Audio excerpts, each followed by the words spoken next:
السلام علیکم، میں ہوں ضیاء اور آپ لوگ دیکھ رہے ہیں ضیاء ریئیکشن۔ اگر آپ لوگ میرے چینل پر نئے ہیں تو جلدی سے میرے چینل کو سبسکرائب کر دیں اور ساتھ میں بیل آئیکن کو بھی پریس کریں تاکہ میری ہر نئی ویڈیو کی اپڈیٹ آپ کو ملتی رہے۔ انڈین منسٹر اسمرتی ایرانی جو کہ مشرکہ ہے، وہ مدینۃ المنورہ حال ہی میں پہنچی اور اس کی ویڈیو بہت زیادہ وائرل ہو رہی ہیں۔ وہ مسجد نبوی کے قریب بھی گئی اور مسجد قباء بھی گئی اور وہاں پر اس نے ویڈیو اور فوٹو وغیرہ اپنے کھنچوائے۔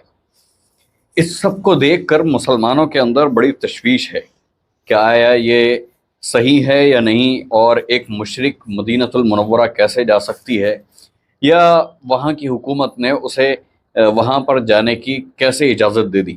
تو سب سے پہلے ہم اس ویڈیو کو دیکھیں گے۔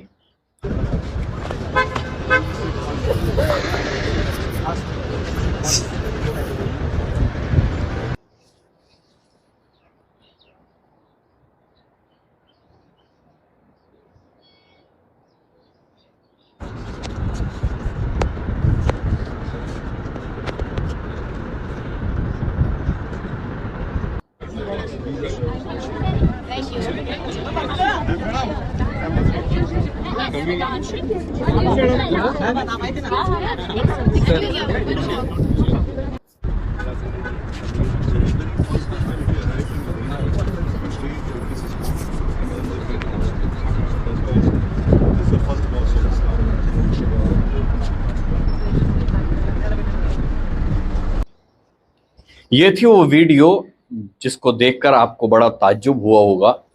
آئیے میں آپ کو ایک آرٹیکل سناتا ہوں جو کہ العربیہ جو نیوز ایجنسی ہے گلف کی، اس نے یہ شائع کیا تھا 4 مئی 2021 کو۔ یعنی یہ کام کتنی پہلے ہو چکا ہے، اس سب کو سن کر جو میں ابھی سنانے والا ہوں آپ کو بہت زیادہ اور تعجب ہونے والا ہے۔ وہ آرٹیکل یہ ہے: سعودی حکومت نے مذہبی رواداری کا مظاہرہ کرتے ہوئے مدینۃ المنورہ میں داخلے کے راستوں پر غیر مسلموں، یہ لفظ جو غیر مسلموں اور مسلمانوں کے لیے مختص راستوں پر مسافروں کی رہنمائی کے لیے بورڈ پر اصطلاح تبدیل کرنا شروع کر دی ہے۔ یعنی جو مدینے کے اندر جو داخلی راستے تھے وہاں سے 2 راستے الگ ہو جاتے تھے، اور ایک پر لکھا ہوتا تھا جو مدینے کی طرف جاتا تھا، شہر میں جاتا تھا، کہ یہ غیر مسلم وہ مسلمانوں کے لیے ہے، اور جو شہر سے باہر ہوتا ہوا دوسرے ایریوں کے لیے نکل جاتے تھے روڈ، اس کے اوپر لکھا ہوتا تھا غیر مسلموں کے لیے۔ اس کو بدل کر وہاں پر یہ اصطلاح استعمال کرنی شروع کر دی ہے حدود حرم، یعنی وہ سب ہٹا کر صرف لکھ دیا حدود حرم۔ مدینۃ المنورہ میں مسجد نبوی سے کچھ فاصلے پر سڑکوں پر بڑے بڑے گائیڈ بورڈ لکھے رہتے تھے، وہاں سے 2 راستے الگ ہو جاتے تھے، ایک حرم مدنی میں داخل ہونے کا جس پر لکھا ہوتا تھا صرف مسلمانوں کے لیے، اور ایک دوسرا راستہ وہیں سے الگ ہو جاتا تھا جس پر لکھا ہوتا تھا غیر مسلموں کے لیے۔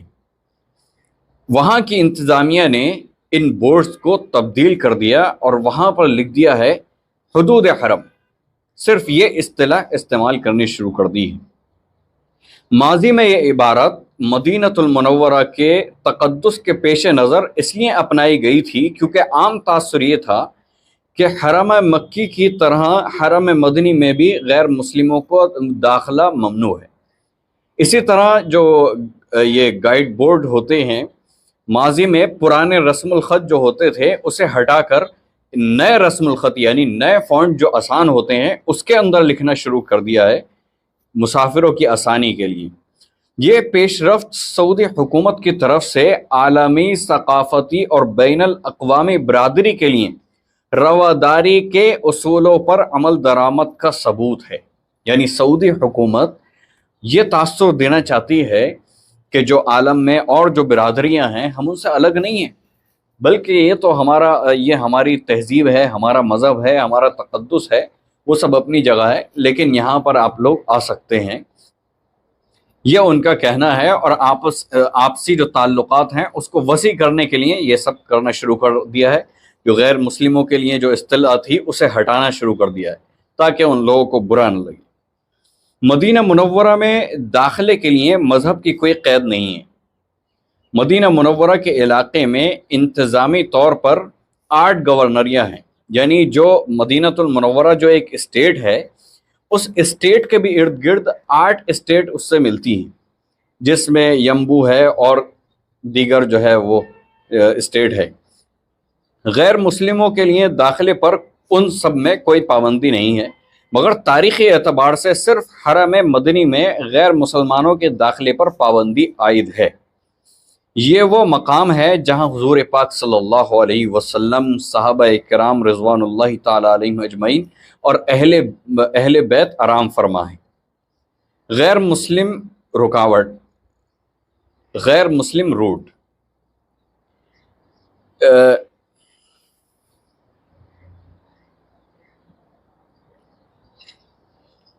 ہیڈنگ ہے غیر مسلم route.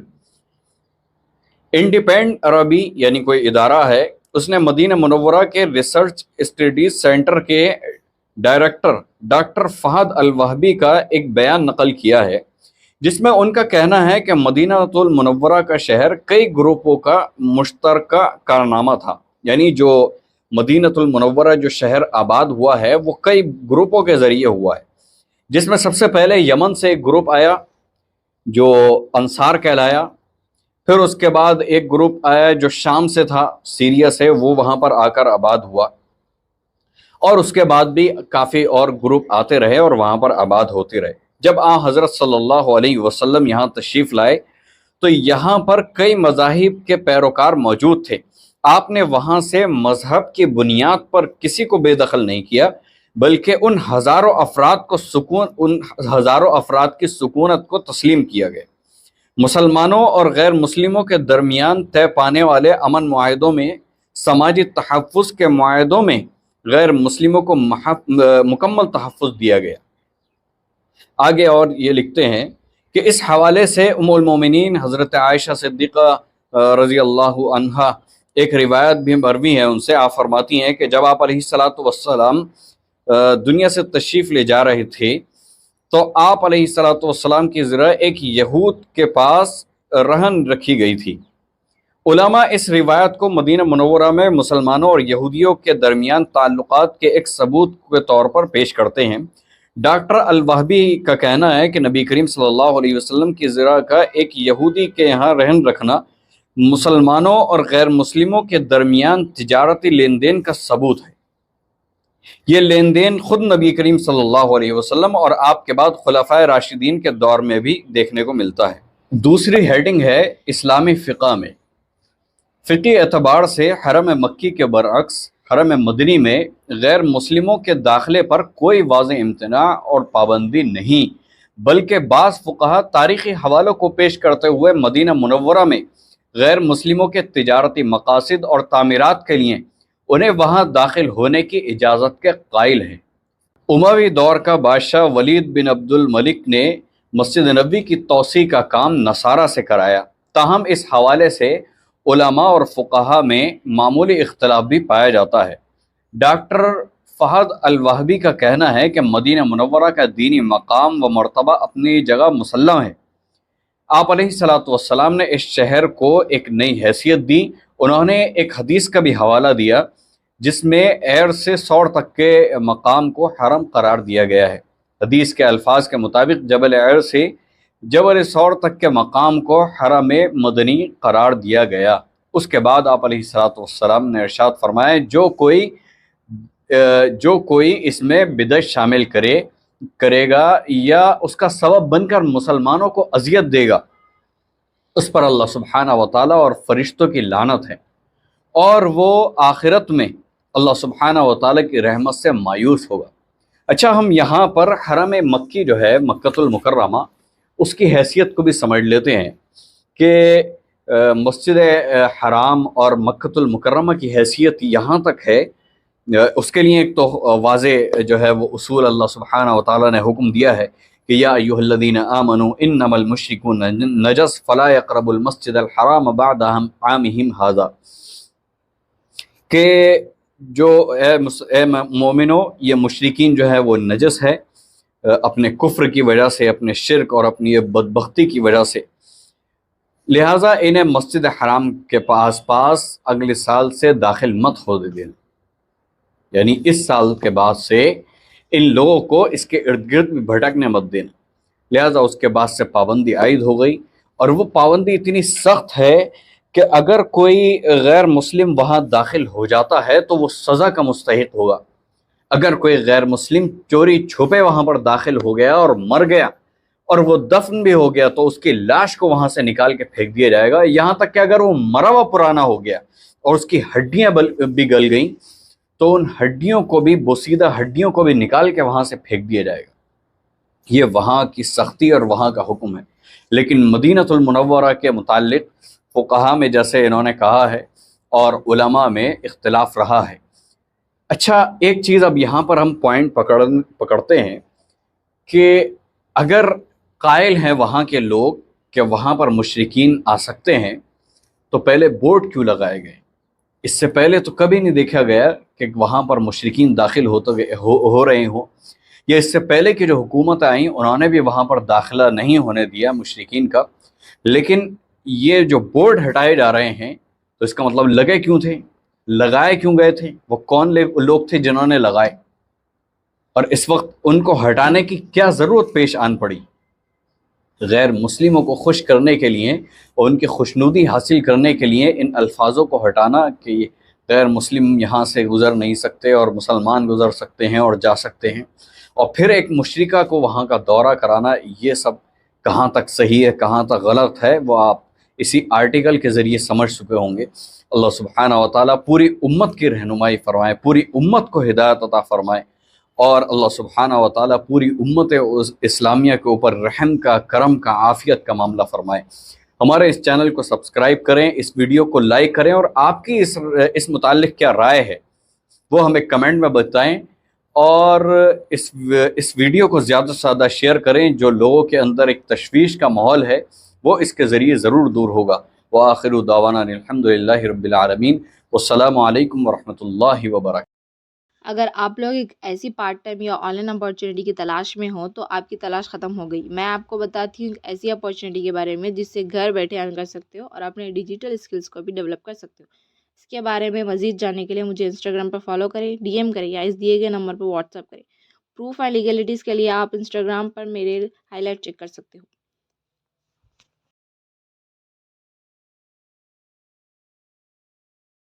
We will take the last question. Assalamu alaikum. My name is Muhammad and I am from Mumbai, India. My question is, why are non-Muslims not allowed in the two holy cities of Makkah and Medina? Every country has its own cantonment area, and only certain people who are involved in the defense of the country, they are permitted in this cantonment area. For example, even though a person may be a citizen of India, he cannot say that I am a citizen of India. Why am I not allowed in the military base of India? Why am I not allowed in the cantonment area? Even though this person is a citizen of India, he is not permitted to enter the cantonment area of India. Every country has its own cantonment area. Similarly, the cantonment areas of Islam are the two holy cities of Makkah and Medina. Only those people who believe in Allah subhanahu wa ta'ala, who believe in Tawheed, they are allowed in the cantonment areas of Islam that are the two holy cities of Makkah and Medina. Now, before you want to enter a country, you need to apply for the visa. And every country has its own terms and conditions for the visa to be accepted. One of the most difficult countries to get a visa, it is the United States of America. They ask you several questions. They even ask you, are you a terrorist? Do you belong to a terrorist organization? I'm asking the question, has anyone said yes? So unless you don't fulfill their terms and conditions, you will not be granted the visa to enter this country. If you happen to go to Singapore, on the immigration form it is mentioned, death to drug traffickers. So if you want to enter Singapore, you have to abide by the rules of the country. You cannot say that death penalty, such a barbaric law. if you want to enter Singapore, you have to abide by the rules of Singapore. Similarly, the visa to enter the two holy cities of Makkah and Medina is to say with your lips, La ilaha illallah, Muhammadur Rasulullah. There is no God but Allah, and Prophet Muhammad, peace be upon him, is his messenger. This was the time that we had today. And I would like to end this session with the verse of the glorious Quran from Surah Baqarah, chapter number 2, verse number 183. Ya ayyuhalladhina amanu, O you who believe, kutiba alaykumus siyam, kama kutiba ala alladhina min qablikum la'allakum tattaqun. That fasting has been prescribed for you as it was prescribed to those before you, so that you may attain self-restraint, so that you may fear Allah subhanahu wa ta'ala. Inshallah, the remaining part of the session will be continued by my father. Wa akhiru da'wana and alhamdulillahi rabbil alamin.